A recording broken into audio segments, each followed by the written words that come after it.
अस्सलाम वालेकुम, नमस्कार, सत श्री अकाल एंड गुड इवनिंग। आप देख रहे हैं पॉइंट ऑफ व्यू और जैसा कि आप मेरे साथ फ्रेम में देख रहे हैं कि मेरे साथ डॉक्टर इश्तियाक अहमद साहब हैं। बहुत ज़्यादा लोग मुझे कह रहे थे कमर चीमा साहब के शो के बाद कि सर को बुलाएं और सर से बात करें, बिकॉज़ हमारे बहुत सारे जो लोग हैं, सब्सक्राइबर्स हैं और इंडिया पाकिस्तान में लोग हैं, हम लोग हिस्ट्री ज़रूर सुनना चाहते हैं क्योंकि बहुत लोगों को जो है हिस्ट्री सही नहीं मालूम।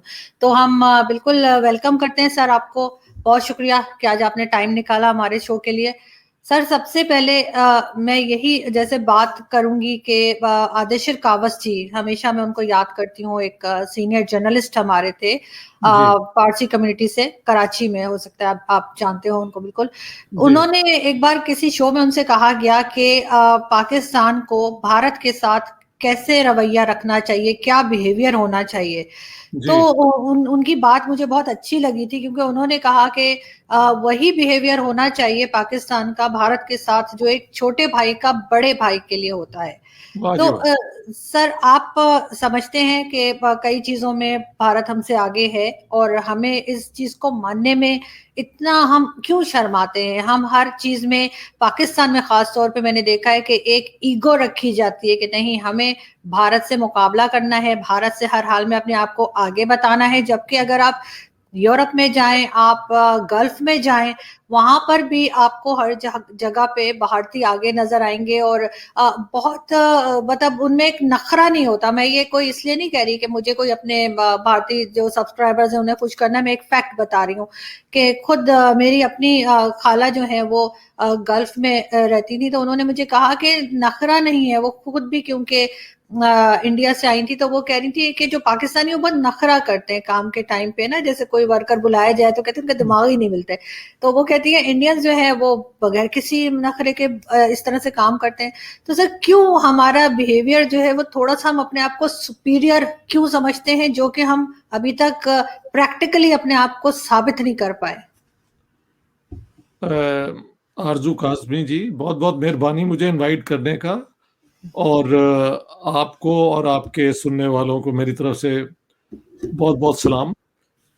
ये जो सवाल आपने उठाया है इसका एविडेंस हमने सारी दुनिया में देखा है, ये बिल्कुल ऐसे ही है। और उसके पीछे एक सोच है कि मुसलमान टर्को अफगान आए, अरब आए और उन्होंने यहाँ पे जंगों में फतह हासिल हासिल की, और इसलिए एक सेंस ऑफ सुपीरियोरिटी जो है वो मुसलमानों में पाया जाता है। इसको छुपाने की कोई जरूरत नहीं है, आपने भी इसका जिक्र किया और मुझे भी इसका पता है। लेकिन बात है कि दुनिया के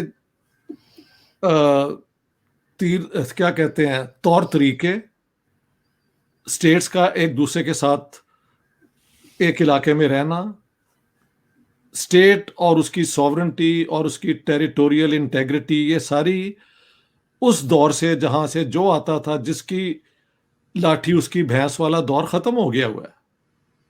देखें इस दौर में, since the UN charter was initiated, दो चीजें बड़ी इंपॉर्टेंट हैं। हर स्टेट सॉवरन है और उसकी टेरिटोरियल जो है ना इंटेग्रिटी, उसको क्वेश्चन नहीं किया जा सकता। तो अब हमला करने का, जिहाद करने का, जंग में फतह हासिल करने के चांसेस तकरीबन जीरो हो गए हुए हैं।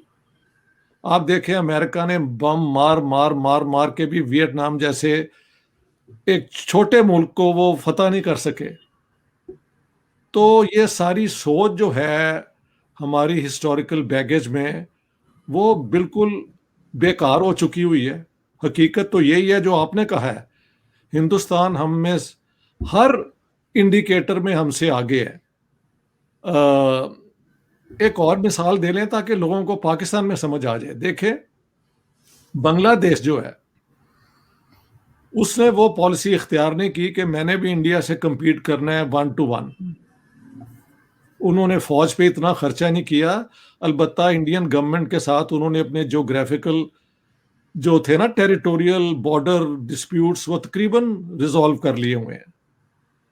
और उन्होंने बहुत बड़ा जो नेशनल एक्सपेंडिचर होता है आर्मामेंट पे, वो उसको उन्होंने कट कर लिया है। क्योंकि आज के दौर में ये मुमकिन नहीं है कि इंडिया जाके बांग्लादेश को मिलिटरीली कॉन्कर कर ले और दुनिया में इसे एक्सेप्ट कर लिया जाए।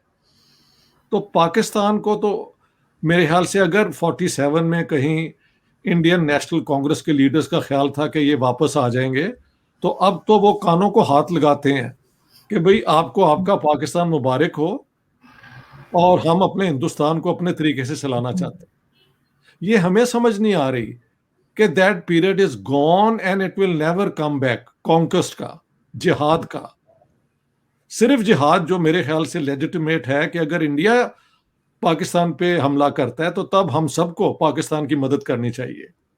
लेकिन हमारे मुल्क से वो आप जानते ही हैं, ये कोई अब तो इन्होंने खुद वो लोग अंदर किए हुए हैं जो लश्कर तैयबा और ये बाकी जो थे जो टेररिज्म करते थे इंडिया के अंदर। मुझे खुद याद है जुम्मे की नमाज के बाद चंदा लिया जाता था कश्मीर के जिहाद के लिए।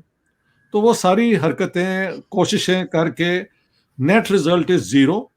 पाकिस्तान की इकोनॉमी इस वक्त बैंकरप्सी के स्टेजेस पे है। पाकिस्तान छोटा भाई है, ये मान लेना कोई बुरी बात नहीं है। आफ्टर ऑल जितने मुसलमान पाकिस्तान में हैं इतने तो हिंदुस्तान में भी हैं, बल्कि ज्यादा है। तो आप किस पे फख्र कर रहे हैं? आपका साइज छोटा है, आपकी इकोनॉमी का सत्यानाश हुआ हुआ है। ठीक है, पाकिस्तान की आर्मी मैंने रैंकिंग देखी है कि 10 दुनिया की बड़ी मजबूत फौजों में से है, लेकिन इंडिया इज नंबर 4। तो वहां पे भी उस रैंकिंग में हम उनसे 5 पोजीशंस नीचे ही आ रहे हैं। तो किसी जंग में हम उनको हरा नहीं सकते, इकोनॉमिकली हम उनके साथ कंपीट नहीं कर सकते। अगर इन सब चीजों को भूल के इस सारे इलाके की जो कॉमन चीजें थी, देखें 2 चीजों ने इस इलाके को बहुत नुकसान दिया है। और ये मैं अपने इंडियन हिंदू दोस्तों को, मुझे इन्होंने बुला लिया था वहां पे नागपुर में जो आरएसएस का हेडक्वार्टर है, तो तकरीर करने के लिए। मैंने कहा यार बात मैं वही करूंगा जो मैं लाहौर में करता हूं और जो मैं स्टॉकहोम में करता हूं। और बात यह है कि अगर अब ये कास्ट सिस्टम ना बनाते और अपने ही लोगों को ओप्रेस ना करते, तो इस्लाम जिसने कहा कि हर इंसान अल्लाह की नज़र में इक्वल है, ये बहुत बड़ी लिबरेशन है उन लोगों के लिए जिनको आप सप्रेस करके रखते थे। लेकिन ट्रेजेडी ये हुई कि जब मुसलमानों ने यहाँ पे हुकूमत कर ली, जो हमारे अशराफियाँ हैं, उन्होंने हमारे बाकी कन्वर्टेड मुसलमान को भी उसी तरह ट्रीट किया, तकरीबन जैसे कि हिंदू अपर कास्ट अपने ओप्रेस लोगों को करते हैं। लेकिन इस इलाके का जो हिंदुइज्म से सबसे बड़ा गेन है, ये आपके साथ ये बातें कल्चरल बातें होनी चाहिए, वो ये है कि unlike Islam and Christianity and maybe Judaism, Hinduism के अंदर कोई सेंट्रल डेइटी नहीं है, कोई एक किताब नहीं है।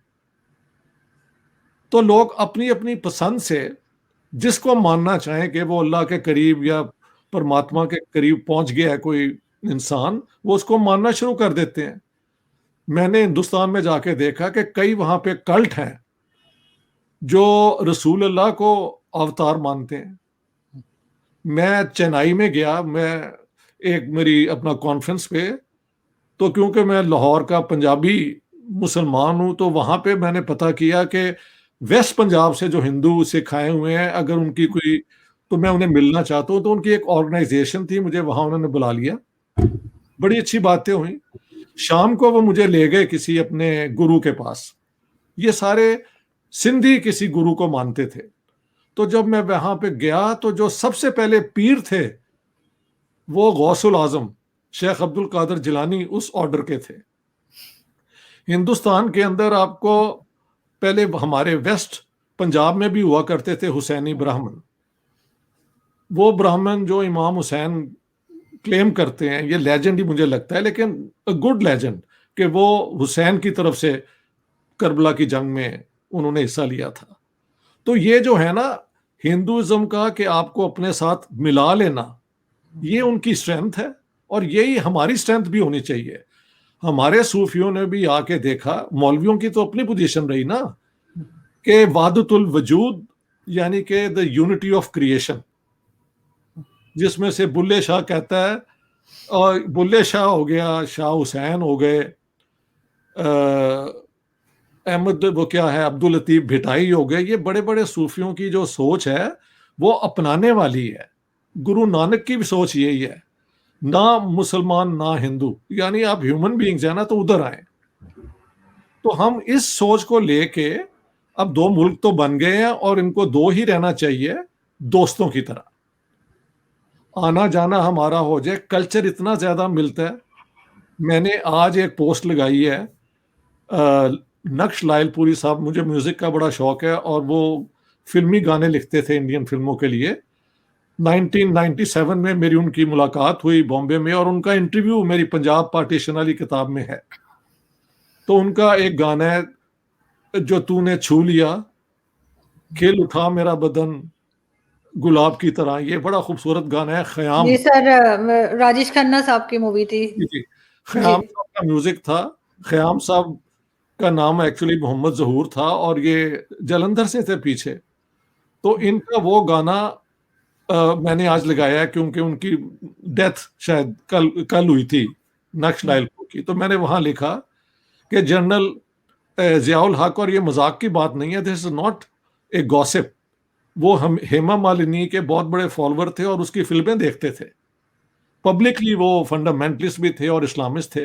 तो ये जो दोगलापन है ना हमारा, तो देखिए सारे पाकिस्तान इंडियन म्यूजिक के अंदर जो बड़े नाम हैं खान साहबों के, उस्तादों के, वो कई उनमें से ज्यादा मुसलमान हैं। जी। तो culturally we are one people. हमारी इस पंजाब के अंदर और ये नॉर्दर्न इंडिया के अंदर जो एक जुबान हिंदुस्तानी बनी, जिसको बाद में हमने उर्दू कह दिया, उन्होंने हिंदी कह दिया, वो एक ही जुबान है। तो इतनी चीजें कॉमन है, मजहब हमारे मुख्तलिफ हैं, तो फिर होते रहें यार। अब हम वो तो शिया सुन्नी भी तो है ना, बिल्कुल। हमें भी अमन से प्यार से रहना चाहिए। तो हिंदुओं के साथ भी अगर हम यही बुनियाद के ऊपर एक दोस्ती का रिश्ता बना लें तो इसमें फायदा ही फायदा है। पाकिस्तान के अंदर जब इनकी ट्रेड होगी जिस तरह चीन की होनी चाहिए और हमें उससे फायदा है, आप इंडिया को भी लाएं। लेट पाकिस्तानी जो है ना कंज्यूमर्स, वो हर किस्म की गुड्स को देखें और जो उनको सूट करता है वो खरीदें। जब आप मोनोपली अमेरिका से लेके चीन को दे देंगे तो आप पाकिस्तानी कंज्यूमर को मजबूर कर देते हैं कि वही चीज खरीदे और आप अपनी प्रोडक्शन जीरो करते हैं। मैं तो कहता हूं आप इंडिया के साथ दोस्ती करें, उनके इंडस्ट्रियल डेवलपमेंट हमसे बहुत ज्यादा, उनके साथ मिलके जॉइंट वेंचर किए जाएं, चाइना के साथ किए जाएं और इस सारे इलाके को प्रॉस्पेरिटी का इलाका बनाया जाए। मैं ये एज अ पाकिस्तानी बात करता हूँ, इंडिया में जाकर भी मैं यही करता हूँ कि देखें आप जंग के जरिए हमें नहीं हरा सकते, आप अगर लाहौर पे बम मारेंगे तो हम दिल्ली पे मार देंगे। तो दोनों को कब्र में ले जाना ये काहे की एक अचीवमेंट है। प्यार, मोहब्बत, एक्सेप्टेंस, फॉरगिवनेस। पार्टीशन के अंदर हिंदू सिखों ने मुसलमानों को बेदर्दी से कत्ल किया, हमने उन्हें किया। तो दोनों तरफ क्राइम भी कमिट हुए, दोनों तरफ बड़े अजीम कैरेक्टर्स भी नजर आए जिन्होंने अपनी रिस्क पे जाके हिंदुओं सिखों को बचाया और उन्होंने मुसलमानों को बचाया। मेरी पंजाब की किताब पढ़ ले तो हर जो प्रेजुडिस थ्योरी है ना, it doesn't stand on its own feet. इंसान के बिल्कुल जी। इंसान है और इंसान के अंदर ही फरिश्ता है। दैट इज बिल्कुल आप बिल्कुल आप ठीक बात कर रहे हैं सर, कि इंसान के अंदर ही शैतान है और उसके अंदर ही फरिश्ता है। और सर, हो सकता है आपको ना पता हो, तो मैं आपको वैसे ही बताना चाह रही थी कि मेरे जो फादर थे वो इलाहाबाद से थे। जो अब इंडियन सारे कहेंगे अब इलाहाबाद नहीं कहलाता, प्रयागराज शायद कहलाता है। और मदर मेरी दिल्ली से, वहां जी से आई थी। जी तो मेरे घर में कभी भी मुझे इस तरह का माहौल नहीं मिला कि जिसमें हमें ये बताया जा रहा हो कि भारत के खिलाफ हो या हिंदू रिलीजन के खिलाफ कोई बात हो। कभी नहीं। मैंने सारी जिंदगी, मेरी मदर के जाने तक हमारे यहाँ ये होता था कि दिवाली पे जो है वो दिए वो ले आती थी और उसमें तेल वेल डाल के ना और रुई के वो बना के, तो दिए रात को दरवाजे के दोनों तरफ, बाहर के दरवाजे के रख दिए जाते थे। और इसी तरह से जब होली होती है तो वो कलर वलर तो नहीं होता था, लेकिन ये कि हाँ कुछ कपड़े वपड़े, बिकॉज मैं एक ही बेटी थी तो मेरा कपड़े वपड़े मेरे बन जाते थे, वो अभी भी बना लेती हूँ मैं।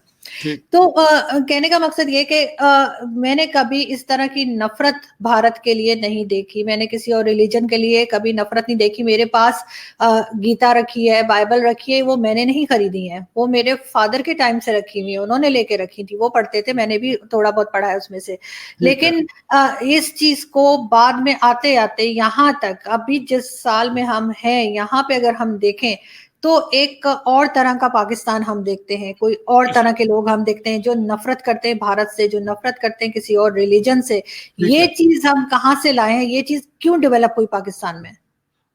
देखें, मेरी उम्र आपसे बहुत ज्यादा है, तो let me give you an example.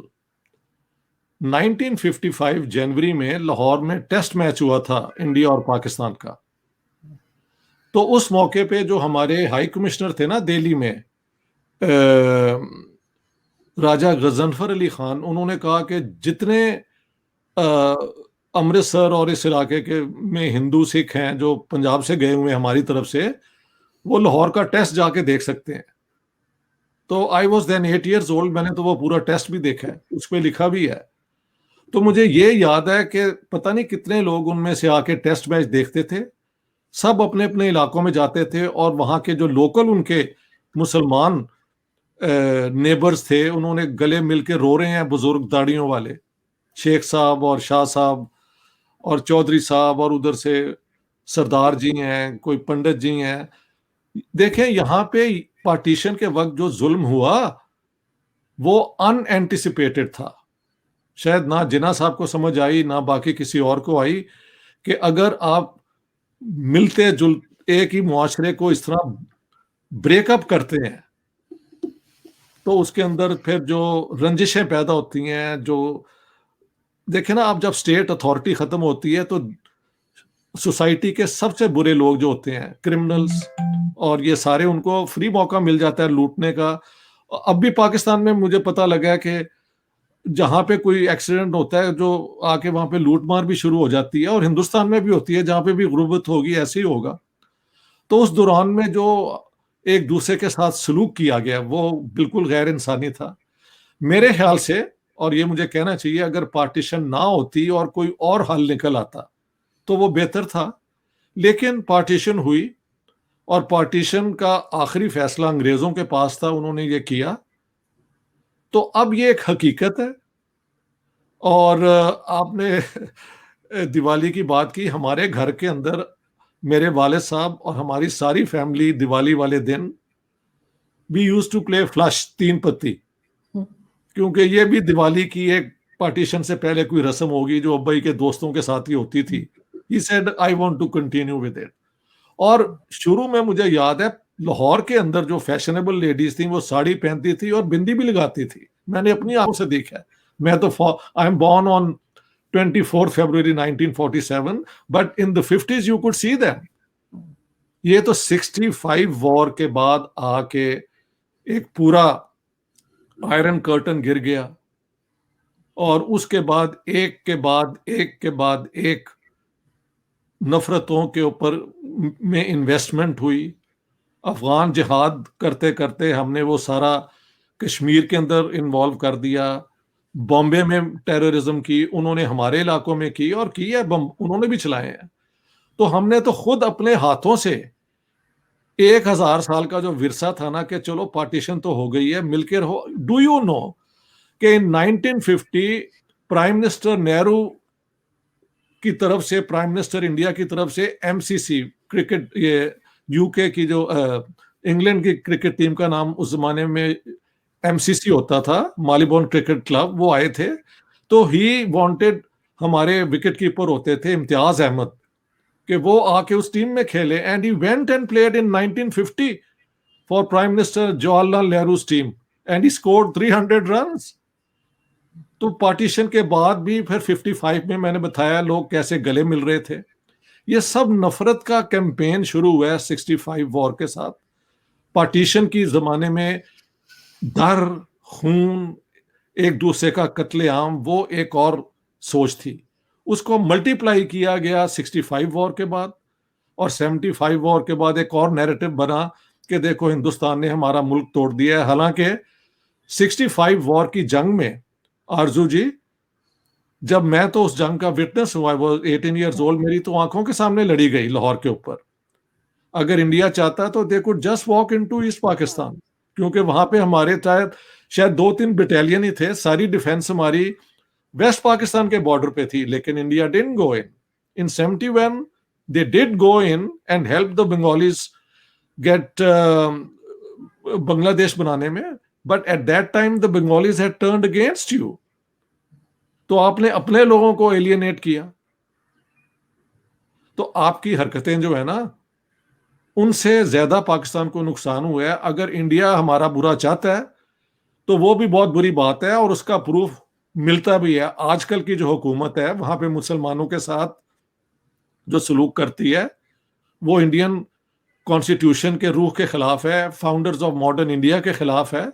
After all Mahatma Gandhi को कत्ल किसने किया? कट्टर हिंदुओं ने किया ना। किसी मुसलमान ने तो गोली नहीं मारी, किसी सिख ने तो नहीं मारी।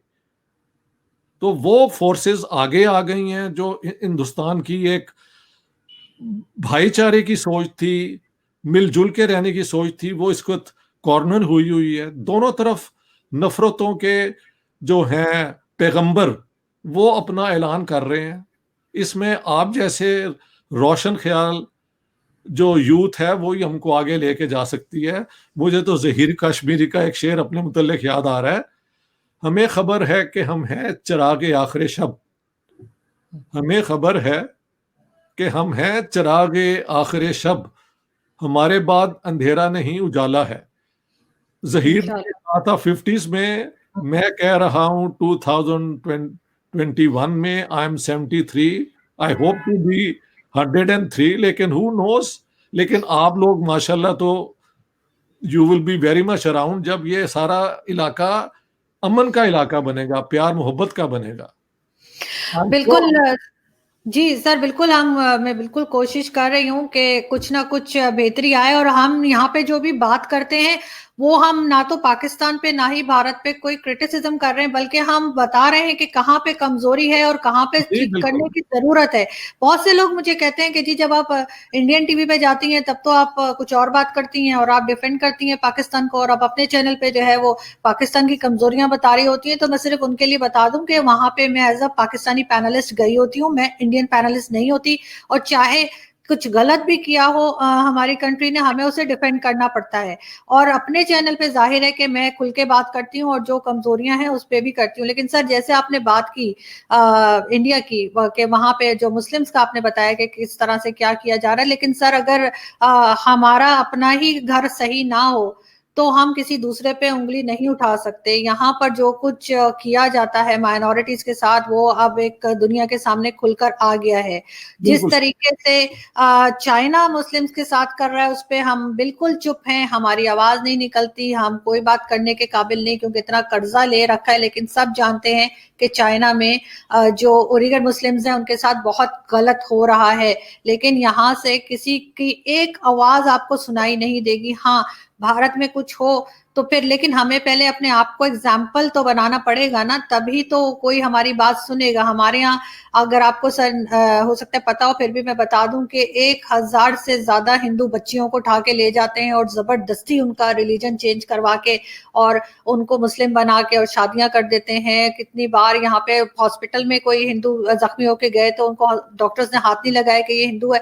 अजीब अजीब चीजें करते हैं कि शर्मिंदा कर देते हैं। मैं अगर यहाँ बैठ के बात करती हूँ और मैं नमस्कार करती हूँ और सलाम सब कुछ करती हूँ तो मुझे कहते हैं गोली मार देंगे, मुझे ये कर देंगे, मुझे हर तरह की धमकियां आती रहती हैं। इसलिए आई डोंट नो कि मैं कितने दिन ये शो कर पाऊंगी और कब तक होंगी और कब ये लोग, क्योंकि यहाँ पे सर फैनेटिक्स इतने ज्यादा बढ़ गए हैं, हमारे अंदर सुनने की का हौसला ही नहीं रहा है कि हम किसी बात को बर्दाश्त करें। तो सर ये अदम बर्दाश्त, ये इस तरह की इंटॉलरेंस पाकिस्तानी सोसाइटी में बहुत ज्यादा बढ़ गई है।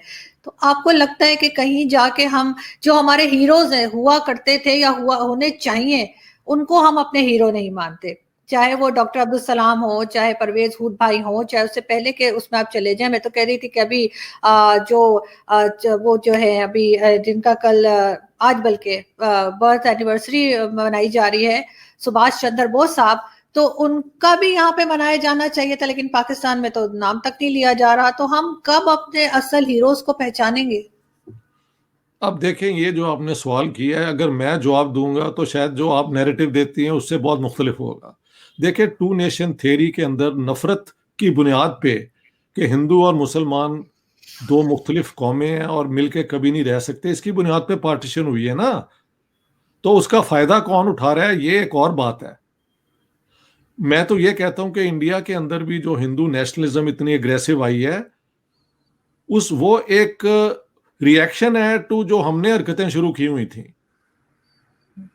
अब ये कहना कि पहले अंडा आता है या चिकन, ये इट्स वेरी डिफिकल्ट कि क्या हिंदुओं ने पहले शुरू किया था या मुसलमानों ने किया था, लेकिन फैक्ट तो यही है कि दोनों दोनों तरफ मेजोरिटेरियनिज्म है और हमारे यहाँ तो सेक्टेरियनिज्म भी है। जो हमारे माइनर सेक्ट्स हैं उनके साथ हमले भी होते हैं। अभी ये हजारा के साथ जो हमने किया है, ये किससे छुपा हुआ है? एक और बात बता दूं, I was in Pakistan I think 2 years ago, जहां पे मुझे हमारे आज़ाद कश्मीर के कुछ पंजाबी इंटेलेक्चुअल्स आए हुए थे। उन्होंने कहा, देखें, हम हिंदुस्तान के ऊपर इतराज तो करते हैं जो वो अपने कश्मीर में कर रहे हैं, लेकिन आज तक इंडिया ने एयरफोर्स की बॉम्बिंग कभी अपने कश्मीर में नहीं की। हमने कई दफ़ा जाके बलूचिस्तान में भी बॉम्बिंग की है और फाटा में भी की है। तो हमारी जो अपनी तरीका है लोगों को चुप कराने का या क्रश कराने का, वो ज्यादा जालिम है। लिहाजा बात यह है कि पार्टीशन हो गई, और मैंने अपनी जिना वाली किताब आ जाए, जब वो पढ़ लेंगे तो कई झूठ जो है ना वो एक्सप्लोड हो जाएंगे।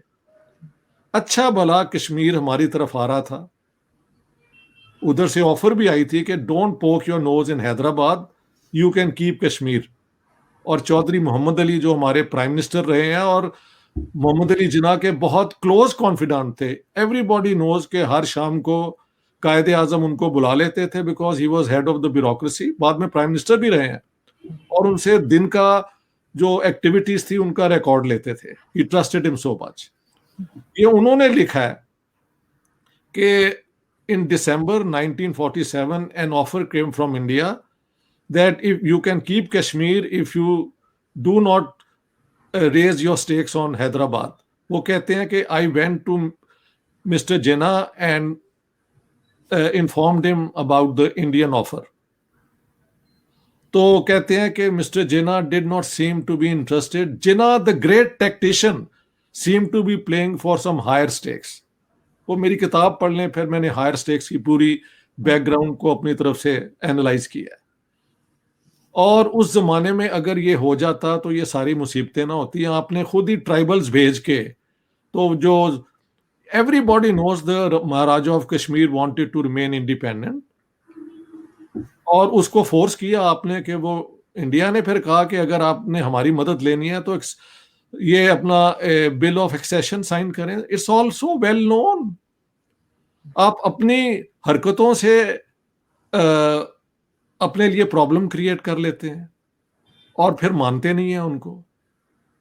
तो बात यह है कि जैसे आप इंडियन जाती हैं चैनल पे और एक पाकिस्तानी पर्सपेक्टिव प्रेजेंट करती हैं, ये आपको वैसे ही करना चाहिए बिकॉज वहां पे आप पाकिस्तान को रिप्रेजेंट कर रही होती हैं। मैं भी जब इंडिया में जाता हूं तो जहां पे पाकिस्तान को मुनासिब डिफेंड करना हो उसको मैं पूरा डिफेंड करता हूं, लेकिन यहां आप और मैं बात कर रहे हैं तो हमारी गुडविल यही है कि हम अपनी कमजोरियों की बात ज्यादा करें, वरना हमारे टॉक शोज में इंडिया को गालियां देना और उधर से पाकिस्तान को देना वो तो आम रिवाज है। We don't represent that lobby. हम तो चाहते हैं कि मिडल में आए, जो डिफिकल्टीज हैं, डिस्प्यूट्स हैं, उनको पीसफुली रिजॉल्व कर लें और यहां से शुरू करें दोबारा यार। Let 2021 be a new beginning. 1947 was one type of partition. Let 2021 be another type of good neighborly relations. After all, मैंने वो अपना कमर चीमा को भी कहा था कि यार ये देख लो, यूरोपियन यूनियन में जितना कत्लेआम हुआ है यूरोपियंस ने, उन्होंने रिजॉल्व कर लिए कि नहीं अपने problem. We can also do it, और हमें पाकिस्तान को ज्यादा फायदा उसके अंदर। तो सर हाँ, पाकिस्तान की जमीन से जो है वो यहाँ से जिहादी जाते हैं और बाकायदा अरब ऐलान किया जाता है, हाफिज सईद टाइप के लोग कहते हैं हाँ जी हमने भेजा, और फिर पाकिस्तान उस मुसीबत में फंस जाता है और स्टेट कहती है जी हमने तो नहीं भेजा। तो अब उन्होंने नहीं भेजा बेशक, लेकिन ये स्टेट का काम तो है ना कि वो रोके इन चीजों को। तो मैंने जब तक यहाँ से ये जिहादी जाते रहेंगे तो कैसे टर्म्स बेहतर होंगे? आप ये देखें, जिहादीज का केस तो वेल नोन है। मेरी पाकिस्तान द गैरिजन स्टेट किताब पढ़ लें, all the details are there कि ये क्या हरकतें करते रहे। पाकिस्तान में छपी हुई है, ऑक्सफोर्ड यूनिवर्सिटी प्रेस की किताब है। So none of this that I say to you is hidden. और ये पाकिस्तान की स्टेट ने टॉलरेट किया है, उस किताब को बैन बून नहीं किया हुआ। तो इतनी भी स्टोरी खराब नहीं है पाकिस्तान की। यहाँ पे क्रिटिकल किताबों को, पॉइंट ऑफ व्यू को टॉलरेट किया जाता है एक हद तक, लेकिन वो हद भी बड़ी इंपॉर्टेंट है। तो पाकिस्तान की ये सारी हरकतें जीरो हो चुकी हैं। इसे कहते हैं nihilism, self destruction. You are destroying yourself. 1 inch आप कश्मीर का नहीं ले सकते, और आप जिस मर्जी फोरम में चले जाएं, nobody is going to listen to you. जो कश्मीर उनके पास, उनके कब्जे में है, वो उनके पास ही रहेगा, और जो कश्मीर हमारे पास है, हमने 1 इंच नहीं देना किसी को। जो हमने देना था चीन को दे दिया। नो मोर। सर कोई डेवलपमेंट नहीं की है इन्होंने यहाँ वाले कश्मीर में। वहां तो 10 चीजें गिना देते हैं तो हमारे पैनलिस्ट के मुंह बंद हो जाते हैं जब उनसे बात करें। जी आप भी बताइए, आपने भी कुछ किया होगा यहाँ पे, तो कुछ नहीं बता पाते। सब मुझे पता है, मैं जान के ज्यादा बात नहीं कर रहा। वो कहते हैं ओवर किल नहीं करना चाहिए, मगर मैं तो हकीकत की बात कर रहा हूं कि the line of control is the international border de facto. Accept it. And आपकी जो साइकोलॉजिकल एक वो है bottleneck, you cross it. क्योंकि पाकिस्तान तो वही है ना जो आपके पास है, आप उसके ऊपर अटेंशन दें। आप इंडिया के अंदर कभी आप बाकी दुनिया के अंदर शोर मचाते रहते हैं। मैंने ना अरबों को देखा है ये करते हुए, ना मैंने ईरानियों को देखा है। ईरानियंस आर वेरी नेशनलिस्ट, वो अपने इंटरेस्ट को देखते हैं। टर्क्स भी जो हैं, ये अर्दोगान के जमाने में एक नियो ऑटोमनिज्म की सोच आई है, वरना दे वर आल्सो वेरी टर्किश। ये हमारे रूट्स कहीं नहीं है। कभी हम अरब रूट्स निकालते हैं, कभी हम कुछ और रूट्स निकालते हैं। हम इस धरती में अपने रिश्ता ढूंढते ही नहीं है। मैंने आप जैसे जो सादात फैमिलीज है, मैंने कहा ये देखो, सारी दुनिया में कहा जाता है कि आपके साथ बुरा सलूक हुआ, तो जिस धरती ने आपको पनाह दी आप उसी को नहीं मानते। यहां पे तो आपको इज्जत मिली ना। तो ये धरती के अंदर तो ये बरकतें हैं कि जो आया उसको मान लिया गया। पारसी भी यहां आए, जूस भी यहां आए, क्रिश्चियंस भी आया जब उन पे परसिक्यूशन हुई, और मुसलमान ठीक है एक तरफ से ये हमला करते हुए आए हैं, वो एक और स्टोरी है। लेकिन साउथ इंडिया में Arab traders came and peacefully settle there. तो ये आपको अपना पूरा नैरेटिव दुरुस्त करना पड़ेगा। The era of jihad is over. This is the era of the territorial state with territorial integrity. अगर इंडिया हमारा 1 इंच लेता है तो हम सब उसके लिए एक दीवार बन जाए, और इंडिया के अंदर जाके इंटरफेयर करना, वहां बम चलाना और इस किस्म की हरकतें करना, दे आर सेल्फ डिफीटिंग। वो हमारे साथ कर सकते हैं, और उन्होंने शायद किया भी होगा बलूचिस्तान में। वो तो हमारे बंदे पकड़ लेते हैं ना, बाद में हम कहते हैं कि ये अजमल कमाल तो पाकिस्तानी था नहीं। I met that journalist Pakistani who went and spoke to his father, और स्वीडन में बैठ के हमने देखी है वो टेप इंटरनेशनली, जहां पे उसके फादर से बातें हो रही थी। इन्होंने कहा वो तो है ही इंडियन। हम इतना झूठ बोलते हैं कि झूठ और सच के अंदर जो एक तमीज होती है वो हमारी खत्म हो गई हुई है। इंडिया के अंदर भी अब यही टैक्टिक्स हो रहे हैं कि ठीक है, अगर आप अमन से नहीं रहना चाहते तो ठीक है, we will also hit you back in the same way. Sir आप देखें ना, उन्होंने आईटी में कितनी तरक्की की है। अभी उन्होंने कोरोना वैक्सीन तक बना ली है और हमें चाइना से मांगनी पड़ रही है। हम खुद बनाने के काबिल नहीं है। इंडिया ने खुद बनाई है, अब जैसी भी है वो आगे पता लगेगा उसके क्या रिजल्ट्स आ रहे हैं। होप एंड आई विश कि अच्छा ही रिजल्ट आया, और सुनने में भी यही आ रहा है कि चाइनीज वैक्सीन के मुकाबले में इंडिया ने जो बनाई है वो बेहतर है। ये 1-2 रिपोर्ट्स कहीं आई थी। लेकिन उस फील्ड में तो कोई काम नहीं कर रहे, हम साइंस में, हम एजुकेशन में कोई काम नहीं कर रहे। मैंने आपको हमारा बताया एक ये से सेल्फ एक defeating, we are a self destructive people, इसे कहते हैं नाहिलिज्म, ये एक लफ्ज सुन लें। When you do activities just to destroy whatever is possible and you have nothing constructive to come forward. आप इंडिया को जंग में नहीं हरा सकते, आप कश्मीर नहीं ले सकते, आप इंडिया के मुसलमानों को छोड़ आए वहां पे। अगर हिंदुस्तान में मुसलमानों को एक खौफ था, डर था, इस्लाम खत्म हो जाएगा, तो 3 करोड़ हिंदुस्तान में छोड़ आए, 6 करोड़ का मुल्क बना लिया, उसको भी फिर टूट के तो वो 3 करोड़ के अपना 2.5 करोड़ का रह गया ना, 220 मिलियन का है ना। तो आपने तो मुसलमान कम्युनिटी का जो 1000 साल है उसको खुद ही खत्म किया अपनी 2 नेशन थ्योरी के जरिए। What have you gained out of it? Seringapatam तक, साउथ इंडिया तक मुसलमान रहते हैं और फख्र से रहते हैं। मैंने तो खुद जाके देखा है, टीपू सुल्तान के मजार पे मैं गया था। हर जगह पे मुसलमानों ने, चाहे वो शिया हो सुन्नी हो, मिलके रहते हैं और हरा झंडा उन्होंने लगाया होता है, प्राउडली सेम के वी आर मुस्लिम्स। तो वो डर में नहीं रहते। अब जब से ये हिंदू एग्रेसिव नेशनलिज्म आई है तो वहां पे कई खबरें आती हैं कि मुसलमानों पे अटैक होते हैं और बड़े जालिमाना होते हैं, और जिसका मुझे बहुत दुख होता है। लेकिन उतना ही दुख हमें ये 1000 लड़कियों को जो उठा के ले गए हैं और फोर्सिबली उनको कन्वर्ट किया है, तो हमें शर्म आनी चाहिए यार। शर्म तुमको मगर नहीं आती, ये किसी एक शेर का हिस्सा है। हम one sided, one eyed morality है हमारी। देखें, और असूल इस ये चीज है, को आरजू एक बात सुन ले। मुझसे हिंदू भी पूछते हैं, मुसलमान भी पूछते हैं, मैं कहता हूं this is the principle on which you can easily base your life. I should not do to others what I don't want them to do to me. खत्म बात हो गई। अगर इस बुनियाद पे आप अपने घर के अंदर अपने मुलाजमों के साथ एक इंसान दोस्ती के हवाले से रिश्ता बनाएं, अपने नेबर्स के साथ बनाएं, नेबर मुल्क के साथ बनाएं, तो you are, it is win win win win for everyone, for India, for Indian Kashmiris, for Pakistani Kashmiris and for Pakistanis. आप पंगा लेते रहेंगे तो वो भी आप पंगे के लिए तैयार हैं। फर्क कितना है? पहले हुकूमतें वहां पे सिविलाइज्ड होती थी, शरीफ लोग होते थे। पंडित नेहरू अगर ना होते तो मुसलमानों का वहां पे बहुत बुरा हाल हो सकता था। ही इंश्योर्ड टू इट कि वहां पे अटैक्स ना हो। ये कौन नहीं मानता? अगर नहीं मानता तो ये उनकी अपनी एक इंसानी कमजोरी है।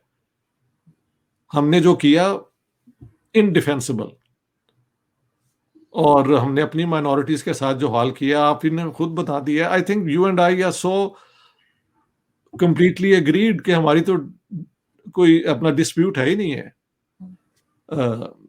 तो ये अच्छा है, आप जैसे जो है ना, ये ओपिनियन बिल्डर्स मैं कहता हूं आप लोगों को, आप अपना जो रोल परफॉर्म कर रहे हैं, इसी से दुनिया बदलेगी। जंग से कुछ नहीं हल होना, not now and not in 1000 years. And accept the line of control as the border, but make the borders porous. आना जाना हो जाए, जैसे यूरोपियन यूनियन में है, डेनमार्क और स्वीडन का बॉर्डर है, स्वीडन और जर्मनी का है, लेकिन स्टॉकहोम में आप कार में बैठे हो, अब आप पोर्चुगल लिस्बन तक जा सकते हैं विदाउट अ प्रॉब्लम। सर आप स्वीडन और जर्मनी कह रहे हैं, हमारे प्राइम मिनिस्टर तो जापान और जर्मनी कह रहे थे कि जापान और जर्मनी के बॉर्डर मिला दिए थे इमरान खान साहब ने। मैं उनके इल्म की, उनके जियोग्राफी के ऊपर हमेशा हैरान होता हूं। जब उन्होंने तकरीर की और कहा कि वो पाकिस्तान को रियासत मदीना बनाएंगे, तो रियासत मदीना पे कम बात हुई, चीन का एग्जाम्पल देना शुरू कर दिया, which is an atheistic ideology और स्टेट। उन्होंने उस पर अपने लोगों को डेवलप किया है। और आपने बड़ा अच्छा एग्जाम्पल दिया जो उगैर मुसलमानों के लिए के साथ हो रहा है हिंदुस्तान में। अगर ये इंसिडेंट हो भी रहे हैं तो they are not to be compared. Hindustan में भी मसाजिद जो हैं बसी हुई हैं, और मुझे याद है एक दफा मैं पंजाब की रिसर्च पे काम कर रहा था, तो आई वेंट टू लुधियाना, और वहां पे मुझे एक थे वर्मा साहब, जिनके बुजुर्ग जो थे वो अ, जो पहली एक हुई थी ना मुहिम,